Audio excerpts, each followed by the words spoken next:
Good afternoon, everybody. Thank you for coming along to our sold out Scaling Through Leadership Not Control webinar. We are so pleased to have you here. I will hand over to Nick in a moment. However, I will send you a recording of this webinar within 24 hours of it finishing, along with all of the collateral that Nick is going to speak about during the webinar itself. Thank you for purchasing a ticket. You are some of the lucky few who got them before they sold out, and we are very excited to have you here. Okay, over to you, Nick. So good afternoon, everybody. Welcome to our 7th Wave webinar. And this today is all about what got you here won't get you to there. So it's quite an exciting session I've been looking forward to doing for quite a while now. So me and Janice have been working on this. So thank you for coming along and thank you for being part of this. So a little bit of a welcome along. So my name is Nick Booth. I've ran 7th Wave now for over 15 years. Started off back in the day, I was a Woolworths general manager, part of that macro. And then when I left B&Q to start as basically a coach, a leadership coach, I realized there was a real opportunity for individuals to develop and become better leaders, because the effect you have, which we'll talk about more in a moment and back throughout this session, the effect you have on other people is extremely dramatic. And we started to think, well, I certainly started to think there was an opportunity to spend some time putting together a leadership program that could help people get there.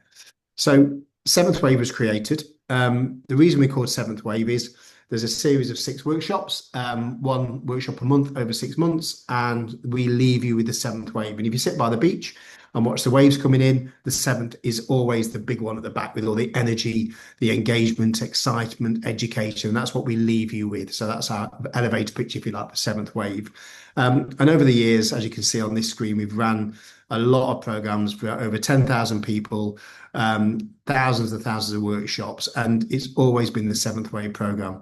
And it was fundamentally started on what we're going to talk about today, which was developing and growing a business bigger than what you created initially. So one slide that we show on all of our workshops, and this is our second slide in for every workshop, is the ripple effect slide. This fundamentally means that the effect you have on your business is huge.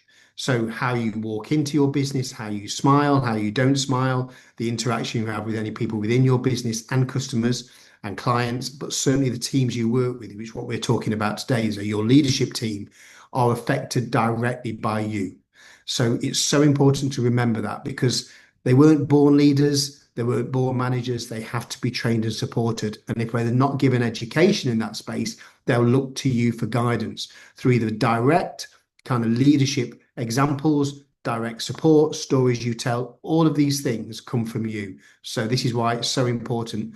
I'm so pleased that you're taking part of being part of our world, because it is all about you. So what you're going to get today. So I'm going to talk about the common size of bottleneck when growing a business. I'm going to give you an introduction into situational leadership, which is a fascinating tool when it comes to leading teams and leading people and individuals. There's a small testimonial from one of our clients, a guy called Jim Denning, which I'll talk about more a bit later on. There's some common Q&As that we get often asked at this stage, especially when it comes to situational leadership and certainly when it comes to growing businesses. And then Jantis will be sending out a leadership strengths questionnaire to all of you that you can do. And then she's going to send the results of that back to you, which is very bespoke. It's a cracking questionnaire just to get you thinking about your style, what your strengths are, your weaknesses, and then opportunities for growth. So that's what you're going to get today in the next 35 minutes or so.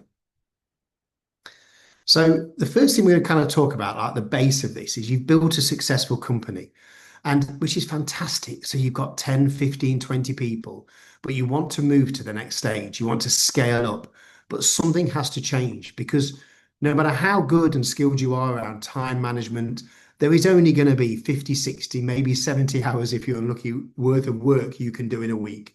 So you cannot be split into 8 people.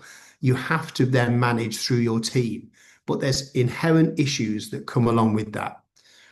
So where we often see this happening, the common signs of companies that are at bottleneck, where they want to grow, but they can't grow anymore. So the first one we see is decision making in stores, because the leader, the person, you in the middle of that ripple, you're too busy. So decision making store, because people got off there, they're talking with different clients or whatever it may be, but they can't say yes or no because They're waiting for you to say yes or no. So that is very dangerous because you cannot then expand because it all comes down to you as a decision maker. So manage do, and the next one is managers are doing the do instead of leading. So one of the slides we talk about is, and we share during our leadership program, is we've got doing, managing, and leading. And the doing is doing the day job, is making things happen. It's on the production line, whatever that might be. The managing is organizing people and getting holidays booked in and making sure people are doing the right shifts and the right jobs within them shifts. And then you've got leading, and leading is thinking about what the future looks like, what good looks like down the line. And managers tend to get into the doing, looking down into the weeds, as opposed to the leading, thinking bigger and go, oh, if this carries on, if we carry on growing, what are the challenges going to be? And when do they actually even time to think about that? But again, without your guidance and support, they won't feel they can do that or are allowed to do it. And the third one is unclear communication. So because there's just normally one, maybe if you're lucky, two of you, and there's a lot of bigger, wider team below you, these people will be talking about the business, the leadership, and it becomes unclear and decisions are made that aren't in line with where you want to take the business to. And it becomes just very unclear and complicated communication. And it's unhealthy. And it's also a massive waste of energy because people are talking about things what should be or could be, but it's again without your guidance. The next one is lack of progression. So we often see that because you might want to promote someone, but they're just not skilled enough. They just haven't got the experience. So you go, okay, so where do we head? How do I have someone underneath me that could even take over me from tomorrow? If that person's not been developed, then you're just not going to get there. And the fifth one is about you will develop an accidental culture. So we talk at length about you are the cultural architect of your business. So you are the architect of what you are actually. So when we walk into your business, how does it feel? How does it smell? What's it look like? What are the people doing it? That is the culture you've created. What can happen if you're not allowing your teams to develop? You have an accidental culture. So it's a bit potluck about how that culture could develop. So by using a good format of situational leadership, you can actually create and become an architect of your own culture and create the culture that you want. Okay, so that's what accidental culture means. So we're now going to get into leadership versus control. A lot of leaders that we work with are control freaks, for want of a better word. They built their business from day one. They had no one initially, and they're in control of it because they're anxious around, delegating out or allowing something because it could go wrong and all of that stuff. So you find some leaders become very controlling, and that's by its very nature is not that helpful. So what we're going to use as a framework, we're going to talk about situational leadership. This was created in the mid-60s by a guy called Ken Blanchard. It's a very, very powerful way of thinking about how you almost dissect your leadership style, your leadership skill sets, and around the people that you lead as well. So this, in essence, is how it is. So what I'm going to do now is going to talk you through it. But while I'm talking you through it, what will be really helpful, if you start to think about some of your key players at work, your key team, and think about how you lead them on a daily basis. So if I was to follow you around with a camera, a bit weird, I know, but if I was, and every time you interacted with another person at work, if I did a little tick box, are you using a directive style, a mentoring style, a coaching style, or a delegation style? Which one would you start to use the most of? So let's just go through them in turn. So when this was first put together, it was developed with two things in mind. The first one was the journey of an individual into a business. So that when a person first joins a business, we often have to use a directive style, and that's perfectly okay to do. It's absolutely perfectly okay to do because their skill is going to be quite low. They don't know where things are. They don't know where the toilets are, what time to get lunch or everything like that. So they need to be told, but their will is really high. They can't wait to come and join this business. They've been interviewed. They've gone through that process. They've joined this new business. They want to do a good job for you, but their skill is low. Even experienced players that come into a business fundamentally know how to do the job, but their skill is still low in terms of like adapting to your culture, adapting to your way of working, all of that. So that's why the directive piece is really useful and absolutely necessary. So when they've been there for a while, what tends to happen then is their skills will develop to some degree, but their motivation, their will may have diminished a little bit. That new toy has probably got a little bit kind of won't be quite as shiny as it was on that first day. And they've started to hear some gossip in the canteen or whatever it might be, or the cafeteria, or just general desk stuff. They start to spot things. So their will might dip away, or they realize that the job was a little harder than anticipated. And that's mentoring. Okay. So directive is quite easy, isn't it? Directive, you do this, you get that done, that'd be fantastic. Mentoring takes a little bit more time.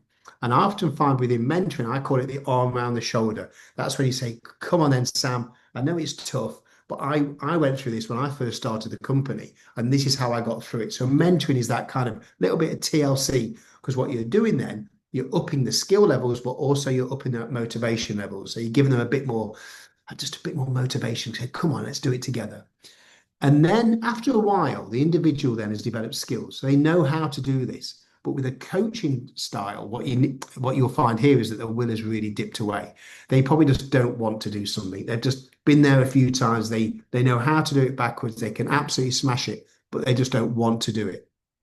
So it could be a presentation to a board member, or it could be a presentation to a new client, or whatever it might be, or it could be talking in public, whatever. That's when coaching comes in.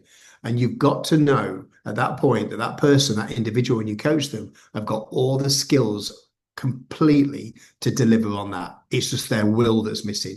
So your job as a leader in that space is to work on the will, not the skill. If you work on the skill, that's mentoring or even directive.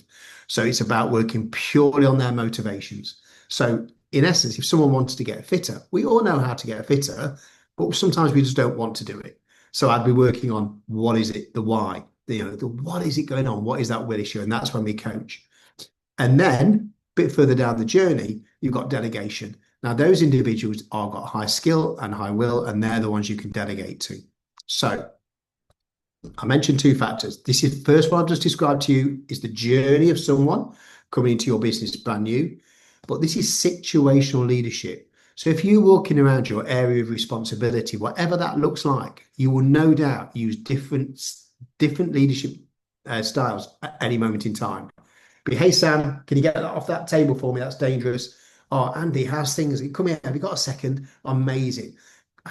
Andy, how do you think we're going to get that working? Because that's just, I know you've done this before, but that doesn't seem as good as it was last time.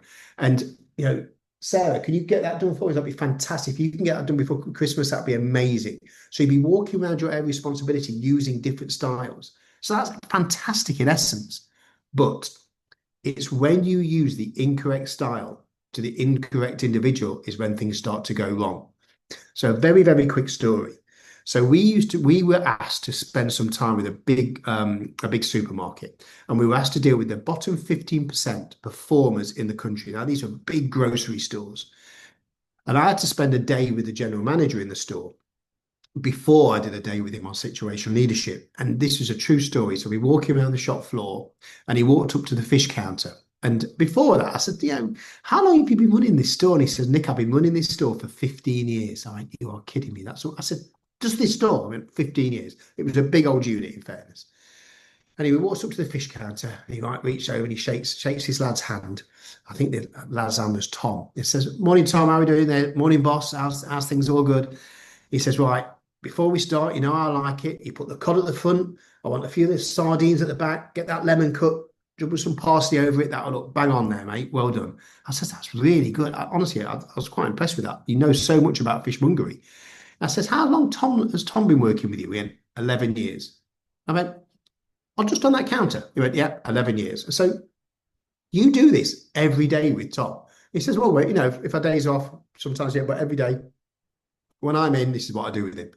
I says, just out of interest, does he know what he's doing? He says, oh, he's one of the best fishmongers I've ever worked for. I said, but why do you have to tell him? He says, well, that's what I'm paid to do. He says, is it? So you are paid to tell him what he knows? Ah, I think I know what you mean. So what could you do with that time if you were telling Tom, who knows what he is? You could walk by a fish counter, give him the thumbs up, you know what he's going to do. And then you could spend time with saying you could receive him where you've got an issue, which you spoke to me about before. I've never considered that. But aren't I paid to tell people what to do? You're paid to lead. You're not paid to tell people what to do. And when we'd actually spent that time, and he was literally, it was like we turned water into wine. And it's because he became very almost full, almost like tunnel visioned around what he thought his job was to do in terms of leadership, which is absolutely fine. And I was one of those general managers when I worked for B&Q. So it was why am I using that kind of conversational style to someone who certainly knows more about it than me? And so when I discovered situational leadership, it was unbelievable, very, very enlightening. Um, so when it goes wrong, which we often do, so I've just got 4 scenarios that we're going to just talk through now that when it goes wrong. And again, I have been guilty of all 4 of these without a shadow of a doubt. So the first one is you use a directive style. So you're kind of telling someone what to do, but they need delegation. So you're assuming they have no skill, right? They've got the will, but you're telling them what to do. But they need delegation, so they've got all the skill and the will to do it. So that individual, when they're sitting there, go, right, boss, what needs to happen? And you're telling them what to do, and they're going to be rolling their eyes, going, I kind of know that, I know that, and I know that. So you're going to demotivate them by default because you're going to feel a little bit patronized, a little bit demotivated. So it just won't really work for them. The next one is you use mentoring. Now, I think this is probably the one we're most guilty of, but they need direction. So you use mentoring. So you're kind of putting the arm around them, you're sharing some stuff and stories, but they've got absolutely no idea how to do it, right? They've got no skill, okay? They've got the will, but they're being told to do it. But you're using mentoring. So even though you're telling the war stories, it won't have a connection with them, right? So they just need telling. The war stories and the stuff you've done in the past will come further down the line when they move into that mentoring piece. But initially, short, get that done. We'll explain a bit more about it later. Come back and see me. So again, the mentoring, they're going to get demotivated. The next one along is you use coaching, but they need mentoring. So their actual skill levels are not good enough to deliver on it. But coaching assumes that they can do it completely. So that's like walking up to someone saying, come on, order me that food in Italian. I don't know any Italian. I think you do. Go on, what if you did know some Italian? I genuinely got no idea. I've got no idea what you're talking about. So I cannot do that. So when you use coaching, your assumption is they got the skills to do it, but they need mentoring. So all they're going to hear is lots and lots of questions around something they do not know the solution to. Again, massively demotivating. Something that night when they go home, they'll be going, you want what the boss is really thinks I don't know, I think he thinks I'm stupid or something, but I just do not understand why he's asking me these questions. Again, huge demotivation factors. And the last one is often we do this, use delegation. Your assumption is that person can do it, but don't forget, if we're the person who's coaching, they've got all the skill, but no will. So you're going to delegate to them, they can do it, absolutely functionally, they can deliver on it, but they've got absolutely no will. They just won't want to do it. So you're going to happily delegate something, and there we go, 3 months down the line, that job's still not done because they haven't got the will to do it. And that is the 4 main things we see when it goes wrong regarding situational leadership. It's using the wrong leadership style at the wrong time. That's fundamentally it. So it's really important that we take on board this, have a real think about what style do I use on the most regular basis. And I promise you, if you're anything like me when I was leading on a daily basis, I would get into my routine. Oh, it's easy to direct, it's easy to tell people what to do, but it's not. Because when we spoke about the culture at the beginning, some of the things that can go wrong, you get bottlenecks, it's because you become the single point of failure, also the single point of success, but it's that single point that we need to try and avoid, because you all need to empower people below you in order to get things done better. And it will become better because as you get older, believe it or not, the people below you will be able to do a better job than you in this new changing world and the job that you originally started. And we see that all the time. So what we're talking about now is delegation with accountability, training leaders, not helpers, and building scalable systems. So delegation with accountability. So delegation is not abdication. And very often we hear that people will say, oh, I don't like delegating. It makes me a bit nervous. And what if the job doesn't get done right and doesn't get done correctly? That's fine. Everyone thinks like that. Of course, it's a natural leader's trait. But there's a definite way of delegating with the little thing we call a monitoring system. So you delegate something out there and say, look, Sam, can you get that done for me? X, Y, and Z. It's really important for the business. but are you okay to come back every Friday and just give me an idea of how it's going? And then they were going to keep, then you feel in control because they keep coming back. You've delegated, they're going off doing the job, but they couldn't come back to you. And then the other thing is, they're also what we often, certainly again, I used to do a lot of this. We'd delegate something out, it'd be done, it'd be really successful, but I'd forget to reward them. I'd forget to sit them down, thank them for doing it, and talk about what went wrong and could have been done 10% better. Because if you don't thank them, they'll feel delegation is a punishment, and therefore they won't be sticking their hand up next time to be delegated to. So just think about how that looks. And then the next one down is train leaders, not helpers. So I always talk about transparent leadership. So don't be afraid to share this model with your teams and say, look, I'm going to try this. This is a new way if I'm going to scale this business, which we'll all benefit from, especially yourselves, because we'll be promoting you, I'm going to use this style. So allow your team to understand the style that you are going to use. Tell them about situational leadership, share it, buy the book, share it with them, and then get them to help them use the right style for each other. And that works really, really well. And then the third one is you are building scalable systems. And we'll talk about this in a bit more with a testimonial. Because once you've done this once, it means you can do it an infinite number of times. Therefore, your business becomes very scalable. Now, there will always be bumps in the road. There'll be people you thought had the skills or you thought had the will, but that's just nature of people. That's the nature of leadership. But now you've got this framework so you can walk away and go, right, am I using the right the right leadership style with the right individual? And if it's not working, what do I have to do differently? So transparent leadership, share the model, and then do some reflection. Again, we'll talk about that shortly. So Jim Denninger is the CEO of LHI. So we started working with Lawrence Harvey International around about 13, 14 years ago. And I first went in there to run the Seventh Wave program. And there was 30 people. Jim he wasn't the boss at the time. There's a guy called Tom Granfield. And Jim was on the senior leadership. Then over time, Jim got promoted into CEO. Now, one of the most important things about LHR is their culture. And it's how do we scale and grow bigger? They were working out of an office in Leadenhall in London. And it was wonderful. The culture was fantastic. You'd walk into there, it would be buzzing. I remember one day walking in and they had these clear plastic tubes at the end of it. Sorry, it was a recruitment company. And they had these clear plastic tubes at the end of every desk. And every time a deal was done, they'd put like a tennis ball in. And the first team to fill the tennis balls to the top got a skiing holiday. It was unbelievable for the team. It was fantastic.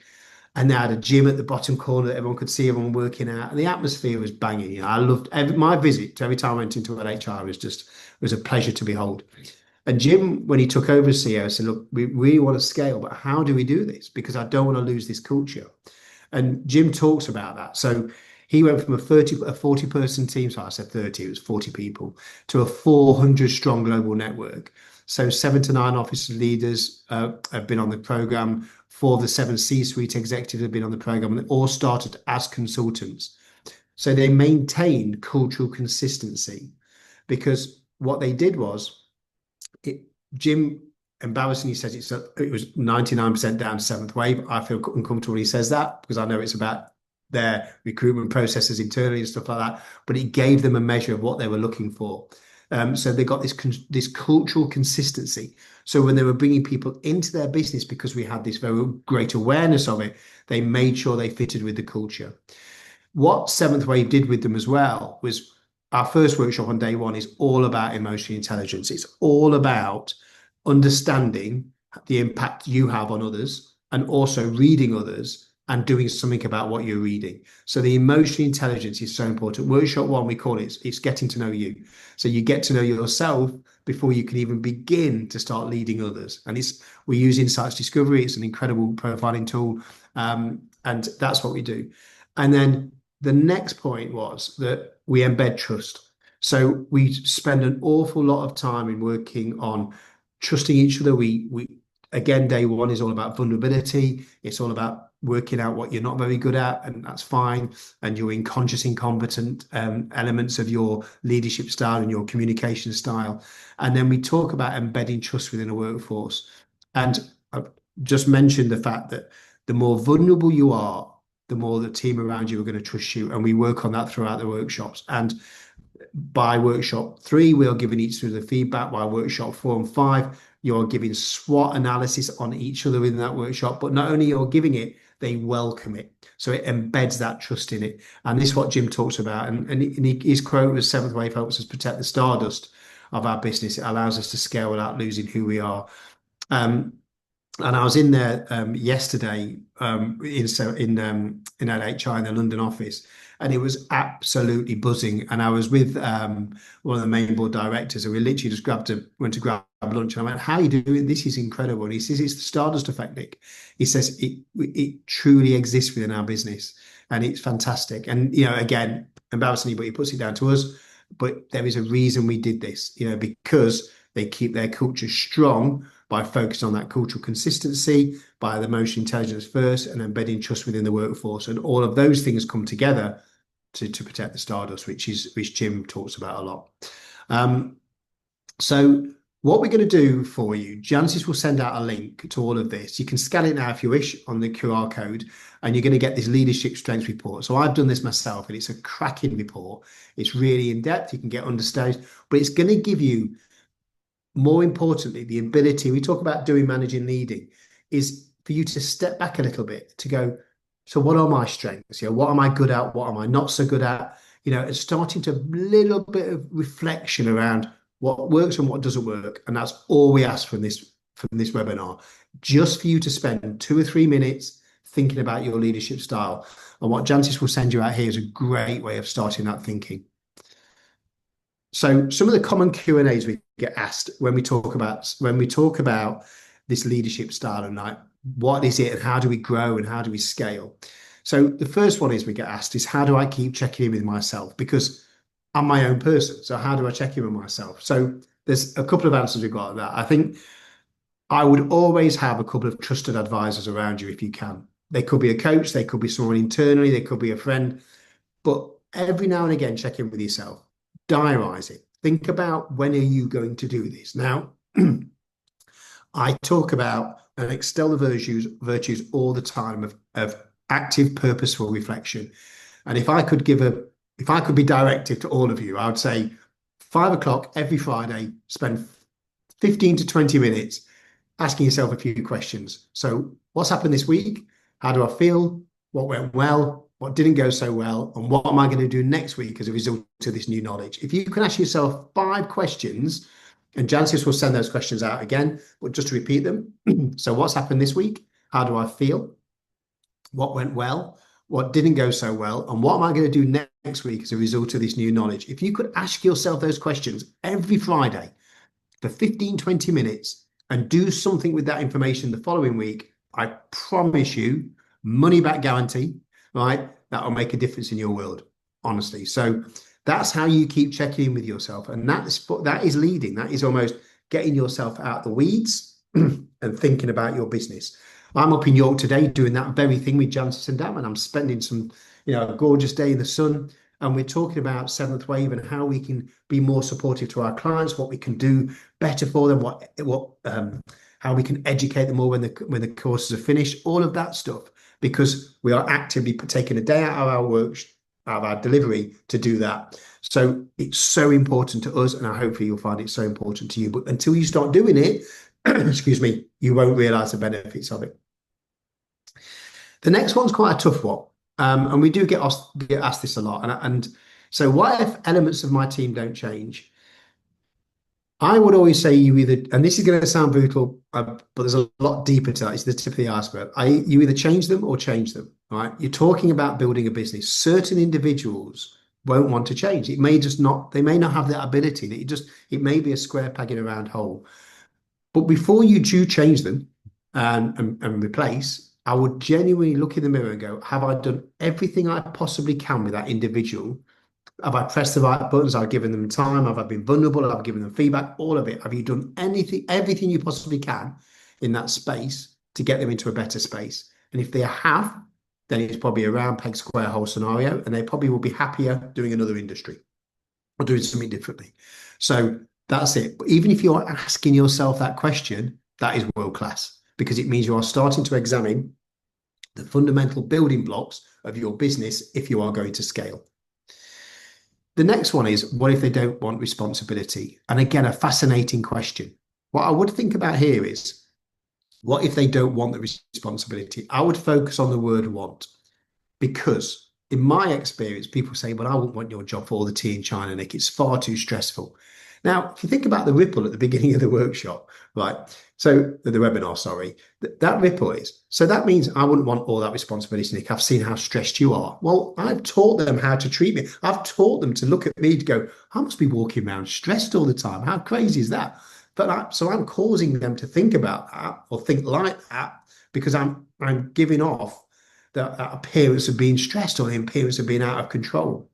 So I really would explore, what if they don't want the responsibility? I'd explore the word want and work out what responsibility truly means to them.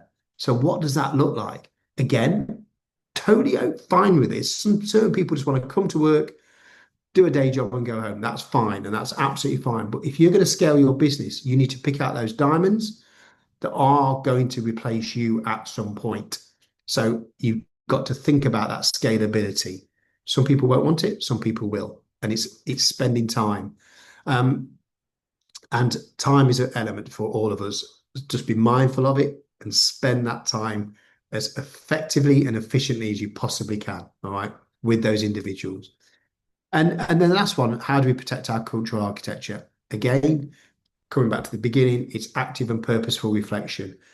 I would always start off with the why. So why do you want a certain type of architecture, culture? I would then talk about how you're going to protect it and how that looks, right?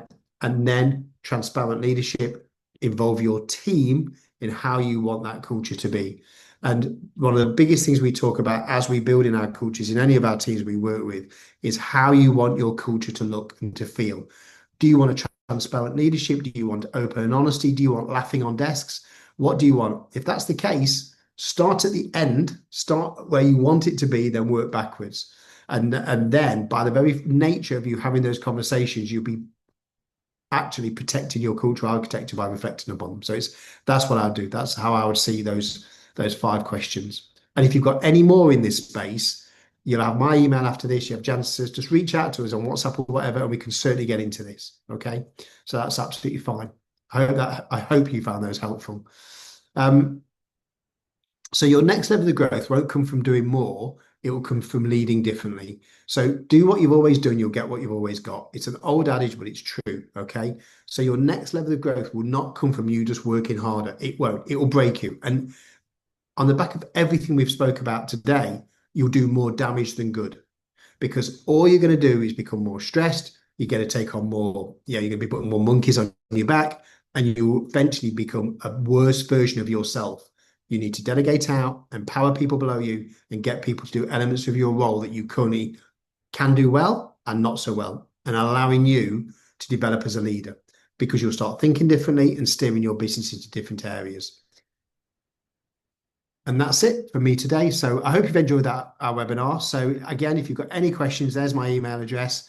Follow us on the QR code. That'd be amazing if you could do that. But please drop me a line, give us some feedback. I'd love it. But truly, thank you for your time. Have a great day. Thank you so much for that, Nick. That was absolutely brilliant. I hope you have all taken something away from the webinar. This was Scaling Through Leadership, Not Control. It was a sold out event today, so thank you all so much for coming along. If you would like to be part of the next one, keep your eyes peeled. We will be announcing it in the next couple of weeks. I'll send you over the recording and the collateral that Nick spoke about during the webinar. But thank you all so much for coming along this afternoon. We'll see you soon.